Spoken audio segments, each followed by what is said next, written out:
আপনি একমাত্র কাঠের চশমা পরে থাকলে সাদা কালারটা রেখে অন্য কালার আইফোনের এই বছর অ্যাটলিস্ট পছন্দ হবে। কেউ যদি বলে এইবার আইফোনের সিলভার কালারটা বেস্ট না, না আমি মানতে পারবো না। তুমি this is the best one, simple and elegant.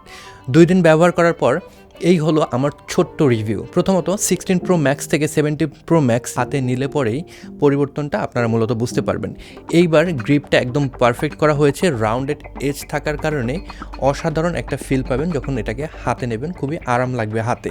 অ্যালুমিনিয়ামের বডি একদিক থেকে চিন্তা করলে ডাউনগ্রেড, আবার অন্য দিক থেকে যদি চিন্তা করেন এটা একটা আপগ্রেড, বিকজ এই অ্যালুমিনিয়াম বডি হওয়ার কারণে 16 Pro Max থেকে এটা কিন্তু আরও বেশি কুলার থাকে, ওভারহিট হয় না।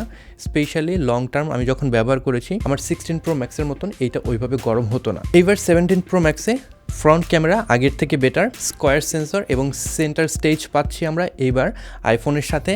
অন পেপার ব্যাক ক্যামেরায় মোটামুটি সব কিছুই ঠিক আছে, শুধুমাত্র এটার যে টেলিফটো লেন্স সেটাকে পরিবর্তন করা হয়েছে।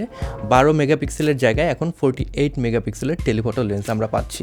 ইমপ্রুভমেন্ট সামনেই আপনাদের। 16 Pro Max-এর 5x লেন্স দিয়ে রেকর্ড করা ভিডিও এবং 17 Pro Max-এর 4x লেন্স দিয়ে রেকর্ড করা ভিডিও আপনারা দেখতে পাচ্ছেন। ইয়েস, এইবার আমরা 5x পাচ্ছি না, টেলিফটো লেন্সে 4x পাচ্ছি। আর এটা হলো 16 Pro Max-এর 15x ডিজিটাল জুম, আর এটা হলো 17 Pro Max-এর 24x ডিজিটাল জুম দিয়ে রেকর্ড করা ভিডিও। আলট্রাওয়াইড এবং মেইন লেন্সের নতুন কোনো আপগ্রেড নেই, শুধুমাত্র প্রসেসিংয়ের কারণে এর যে কালার টোন সেখানে কিছুটা তারতম্য লক্ষ্য করা যায়। সব শেষে যদি বলি এই সিলভার কালারের ফোন নেওয়াটাই আমার সব থেকে সঠিক সিদ্ধান্ত ছিল।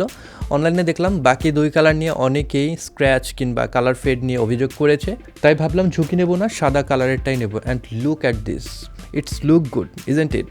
আর আপনার কোন কালারের আইফোন এই বছরে সব থেকে বেশি ভালো লেগেছে নিচে কমেন্ট বক্সে লিখে জানাতে পারেন, দেখি কার কেমন পছন্দ।